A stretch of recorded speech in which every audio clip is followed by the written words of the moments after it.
Good afternoon. Welcome to another edition of the Madison View. My name is Ralph Scott.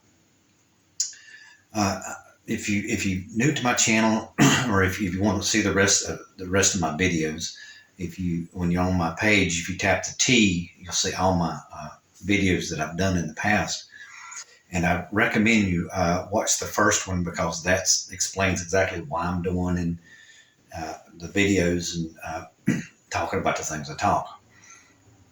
Okay, now this week I would like to say that everything's still crazy. I mean, just like this new bill, I forget the exact name of it, Freedom of Marriage Act or whatever it is that they're trying to push to Congress right now.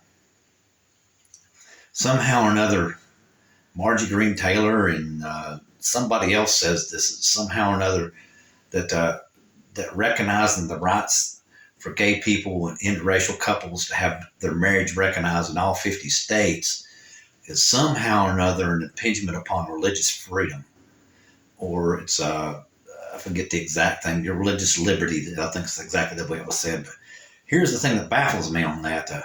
First of all, from the way I understand it, the bill doesn't require a church to perform a marriage for a gay couple, which would be an infringement upon your religious liberty, because that would be an infringement upon your personal religious beliefs.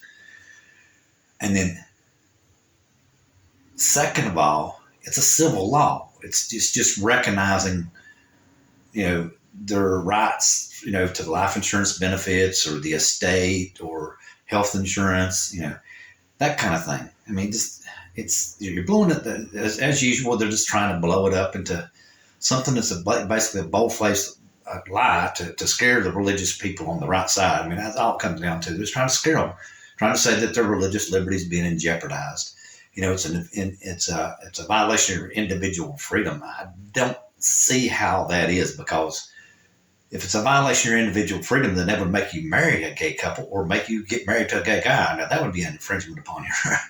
That's just not, that's a very invalid argument. It's way over the top. But hey, that's the way the right wing Republicans are. Any way they could take a point and push it to the extreme to where it's like, like, who would believe this? It seems to sell. And that's all they're after. They're after the votes to stay in power because, like I said, basically, in my opinion, Margie Green and Abbott and all this stuff are basically just borderline fascist. With Abbott backing up tanks down there in Texas up against the border and threatening to go rogue on Biden. Well, I think that Biden should threaten to go rogue on Abbott, because I don't think a governor can declare war on a neighboring country, can they? Or declare war on a border. I don't think that's quite the way the Constitution works. If anybody's going rogue, like I said, I think somebody should go rogue on Abbott. But, that's, like I said, again, that's how the right wing do. They take things up to the extreme, anything that can make a headline. It's just like with them putting the immigrants on planes and shipping them all across the country. Just because they're governors, they didn't get arrested. If you was a truck driver and done that and got caught, you'd be in jail right now for transporting an illegal, an immigrant across state lines without visas or whatever it be. It'd be some kind of violation of federal law. But because of governors, they got by with it. It was a political stunt, and Biden should have said something and had him arrested, in my opinion. But that's politics in this country. People seem to accept that if you're a Republican, you can get by with it. Okay, now, and I'd like to review a little bit more back at the Federalist Papers, explaining, like I was telling you about, explaining a little bit more better on the foundation of the country, because I know a lot of people don't even realize that the Federalist Papers even exist, and what they were about. And it's basically what the foundation of this country is really based upon, other than the revolution, of course. But the first four papers were written by Alexander Hamilton and John Jay. Okay. And basically what they were covering is, just like the way John Jay said it, I can't remember if it's in the letter 2 or the letter 3 that he wrote. But he said basically, due to the accomplishments that we achieved under the Continental Congress, like he said at the fabulous Congress of 1774, which is the Continental Congress, because it was basically a de facto military government is what it was, because they appropriated weapons, and the revolution, basically, is what they were doing, and the Declaration of Independence and all that stuff. And that's, like I said, that's what really brought about the call and the need for the federal government as we see it now, the Constitution as we know it. And you go deeper into the papers, and basically what it comes down to, from what I can read, is that the British were attacking our ships, and doing something along the borders as well. I think there were skirmishes along the border as well from some of the states that still neighbored British Canada, I think. And the Spanish were blocking the Mississippi, so we couldn't bring stuff out down the middle of the country and ship it out to somebody else or something. Basically, they were blocking our shipping lanes. Basically, is what it comes down to. And like I said, there were skirmishes, and I think also from what I've read, there was probably a couple of states, or a couple of people inside the states, that were trying to think about forming an alliance, especially leftover Tories or loyalists to the crown. They were thinking about forming alliances and maybe even pulling away from the states and joining back up with England. I'm not sure of that part. I'd have to read a little bit deeper into it. It's just what it seems like from what I've read, so far. But basically, all it comes down to, if you really sit there and read those, they're just basically saying that, look, the United States is blessed. Okay, we got a good country.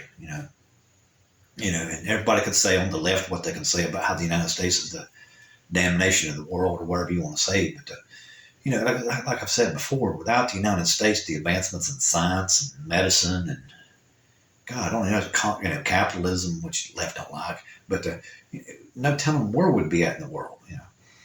But basically, that's basically what they were saying is that, because of the Revolutionary War and the exceptions, how exceptionally the Continental Congress performed, it would be a good idea to go down that path and keep on going down that path to keep the country united, so everything would work out to our, better in our favor. We'd have better money, we'd have better treaties, we'd be able to protect ourselves better, as a whole, because that's how we won the revolution as a whole. So, it just basically was just expounding upon that theory and taking all this, these state wing, these right wing things that states have more rights, and certain states should be split up and defect or secede, ever how you want to say it. Abbott's even said it a couple of times. He should secede from the Union. Okay, great, dude. You're going to bust up the American dollar, and it ain't going to be worth a crap, and you're going to mess up our whole entire capitalist structure. People's houses are going to go down. Yeah, okay, get off that boat, And then the other thing that I was going to mention was the fact that this hopefully the Ukrainian war is going to be over with soon, and you hear a lot of people talk about how when if Putin goes, how we're going to get a worse person, and they want Ukraine to negotiate. I don't know about you, but the last time I checked, when somebody invades your country, I think you got the right to push them out of it. And there's no need for negotiation, in my point, because, in my opinion, because there's no need for it, because, they started the war. Shouldn't you be the one to finish it? It's kind of like, don't start something you ain't willing to finish, kind of thing going on. So hopefully Ukraine pulls this off, and, if we get a worse person, oh, well, just the way it is, I reckon we'll just have to deal with it, won't we? But I honestly and truthfully think the best thing, I agree with Zelensky. I think that he should go ahead and push him right on out of the country. He shouldn't show him any favors, nothing whatsoever, because like I said, he didn't start it, they did. Okay, and then the next thing I was going to talk about was this new guy that's going to take over the House leadership. I think he was the one that was talking about the marriage thing. Now thinking about it, was him. But he wanted to cut Social Security 33%. Okay, and basically and then another one wants to cut government spending by 5%, all the way across the board. Now, the biggest thing that I can see, if you do that, first of all, someone who has paid into Social Security their whole entire life, and makes, like I said, 50% of the people make less than $50,000 a year in this country. So, that's probably going to be their only form of retirement. And you're going to cut 33% of what they, of what they're going to get after they paid into it, and they have no other form. So what are you going to do? Is you're going to hurt the poor people.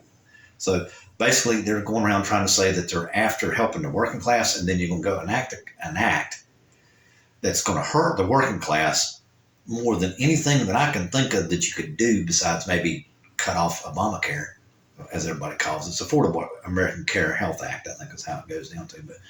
But by cutting it 33%, the people that earn $50,000 or less, they're going to be basically just, I mean, they ain't, probably half won't be able to afford the medicine. Won't be able to afford to pay their rent. God knows half of them might even end up being homeless. I mean, this whole entire thing that he wants to save the country. What are you going to do? Save the country by what? Throwing the poor out on the street? I mean, how do you figure that? It just baffles me. You'll cause more social costs by cutting the Social Security 33% than you would save that money because, I mean, you're talking about policing now. People are going to be out on the street. Somebody's probably going to get mad at somebody. Somebody's going to get shot. Somebody's going to get, it's going to cause bad things to happen because, I mean, it's their only form of income. All you got to do is just really just do a little bit of reading and even talking in your own neighborhood or, just talking on a social website or whatever and get your branches out far enough, and you would see that there is people who literally just barely make it on Social Security. That's all they have. And you take away 33% of it, you're proclaiming you're for the working people, and you're going to really mess somebody over. So this claim you're for working people from the Republican Party is, I don't know where you come up with that one from, but I know I'm one that don't believe you. You ain't for the working people. That's all it comes down to it. I mean, you're way out there on your religious stuff, and then you're talking about cutting Social Security 33%. That's just not. That's not what I would call being for the working person. And that's all I would like to say today. No.